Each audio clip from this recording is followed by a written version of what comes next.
Brought to you by TechnoSpark 20 series smartphones.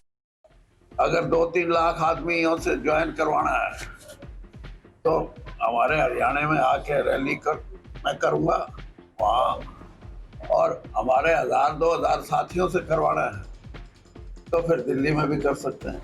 अब मैं अकेला जाके या 10-20 लोगों को साथ लेके जाके कहूँ कि मैं आ गया, मैं ज्वाइन करो, तो जो साथी हैं वो तो ये कहेंगे भाई हमारे को छोड़ दिया। भूपेंद्र हुड्डा से मेरा कोई मतभेद नहीं। मेरा मतभेद इस बात से था कि आपको भी पता है कि मुझे केंद्रीय मंत्रिमंडल में आमंत्रित किया गया था। मैंने तो कांग्रेस में जाने का 10 दिन पहले ही कह दिया था, वो डेट देंगे। बातें दो हैं, अगर 2-3 लाख आदमियों से ज्वाइन करवाना है तो हमारे हरियाणा में आके रैली मैं करूँगा वहाँ, और हमारे 1000-2000 साथियों से करवाना है तो फिर दिल्ली में भी कर सकते हैं। ये कंडीशन आपकी है और क्या आपकी है? जैसे कंडीशन नहीं है, ये मेरे ऑप्शन है। ये मैंने उनको ये कहा कि आप अगर बड़े स्तर पे एक रैली के रूप में हमारे साथियों से जुड़ाने की प्रक्रिया पूरी करना चाहते तो है, और नहीं तो हम दिल्ली में भी कर सकते हैं। क्योंकि जब मैं भारतीय जनता पार्टी में गया था तो कम से कम 17,000 हमारे ऐसे साथी थे जिन्होंने उस दिन हमारे साथ ज्वाइन किया था। अब मैं अकेला जाके या 10-20 लोगों को साथ लेके जाके कहूँ कि मैं आ गया, मैं ज्वाइन करो, तो जो साथी हैं वो तो ये कहेंगे भाई हमारे को छोड़ दिया।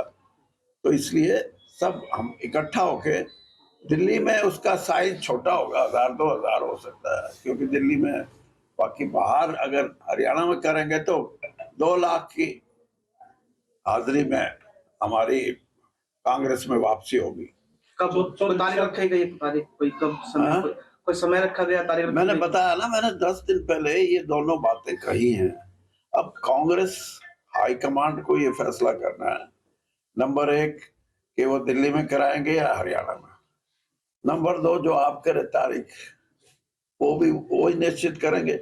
बाकी ये बात जरूर है कि अभी हरियाणा का चुनाव बहुत 2 महीने हैं, तो इसलिए शायद वो ये सोच रहे हैं कि भाई ये जो first phase, second phase, third phase का टिकटों का निर्णय जल्दी हो जाए, तब ये करें जो भी करना है। आपको मत भूपेंद्र हुड्डा से मेरा कोई मतभेद नहीं।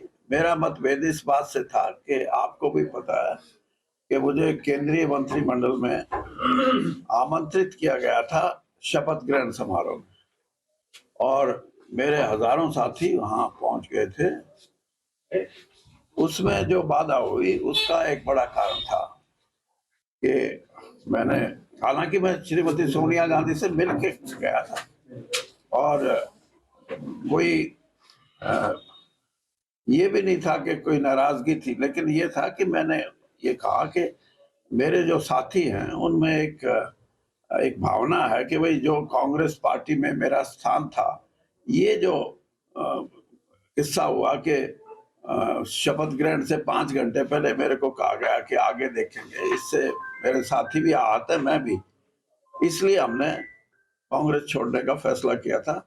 लेकिन आपको ये बताऊं कि 10 साल के मेरे जो बीजेपी का कार्य था, मैंने कभी भी हमारे जो नेता, चाहे राजीव जी थे, चाहे सोनिया जी थी, और चाहे दूसरे कांग्रेस के बड़े नेता थे, मैंने जो एक सभ्य राजनीति होती है उस स्तर को बना के रखा, कभी घटिया बात अपने नेताओं के बारे में नहीं की। और आज भी मैं आपको ये बता रहा हूं कि मैं भाजपा छोड़ के बीजेपी में जाऊंगा तो भाजपा के नेताओं का भी वही सम्मान है। ये राजनीति नहीं है कि आप दूसरी पार्टी में जाओ तो पहले को गालियां बकना शुरू कर दो। इसी राजनीतिक सोच के कारण प्रजातंत्र में कुछ ना कुछ, कहीं ना कहीं लोगों में ये हुआ कि भाई ये राजनीतिक लोग तो आज कहीं है, कल कहीं है, पहले जिस पार्टी में जाते हैं दूसरी को गालियां देते हैं। इस प्रथा को प्रजातंत्र में कहीं ना कहीं प्रजातंत्र को नुकसान होता है। आप विचारधारा की बात में बात करो, आप कार्यक्रम की बात करो, आप अपनी सोच की बात करो। भाजपा में तो एक और मुसीबत भी है ना, ये कार्डर बेस्ड पार्टी है। ये कहते हैं सारे कार्यकर्ता बराबर। मैंने कहा भाई 52 साल लगाए राजनीति में, मेरे साथी हजारों हैं। मैं अपने आप को कार्यकर्ता तो समझूं, लेकिन ये ना समझो कि मैं सिर्फ कार्यकर्ता हूं।